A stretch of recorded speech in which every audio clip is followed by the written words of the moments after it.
Hello ನಮಸ್ತೆ ಎಲ್ರಿಗೂ ಶುಭೋದಯ.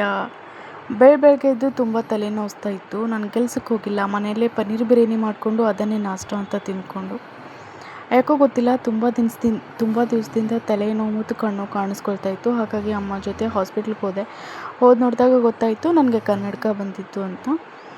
ಹೋಗಿ ಮಧ್ಯಾಹ್ನ ನಾನು ಮತ್ತು ನನ್ನಮ್ಮ ಇಬ್ಬರು ಪೈನಾಪಲ್ ಜ್ಯೂಸ್ ಕುಡಿದು ಅಮ್ಮನ ಸ್ವಲ್ಪ ಪೋಸ್ಟ್ ಆಫೀಸ್ ತಂಗಿ ಮತ್ತು ನಾನು ಇಬ್ಬರು ಸೇರಿ ಝುಡಿಯೋಕ್ಕೆ ಹೋಗಿ ಝುಡಿಯೋಲಿ ಸ್ವಲ್ಪ ಕೆಲಸ ಮುಗಿಸ್ಕೊಂಡು, ಆದರೆ ಝುಡಿಯೋಲಿ ನಮ್ಮ ತಂಗಿ ಸ್ವಲ್ಪ ಶಾಪಿಂಗ್ ಇತ್ತು, ಅವಳು ಶಾಪಿಂಗ್ ಮಾಡಿ ನೆಕ್ಸ್ಟ್ ಡೇ ನಾನು ಮತ್ತು ಅವಳು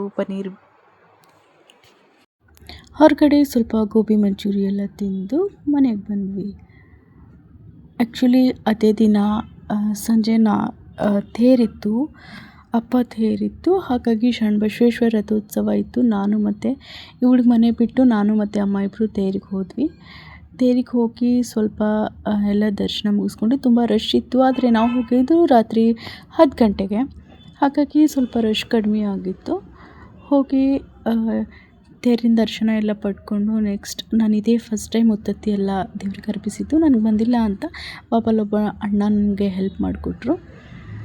ಉತ್ತತ್ತಿ ಮತ್ತು ಬಾಳೆಹಣ್ಣು ಎಲ್ಲ ಅರ್ಪಿಸಿ ಶರಣರಿಗೊಂದು ನಮಸ್ಕಾರ ಮಾಡಿ ಆ ಡೇ ಮುಗಿಸ್ತಾ ಇದ್ದೀನಿ. ಮತ್ತು ಮುಂದಿನ ಬ್ಲಾಗಲ್ಲಿ ಭೇಟಿ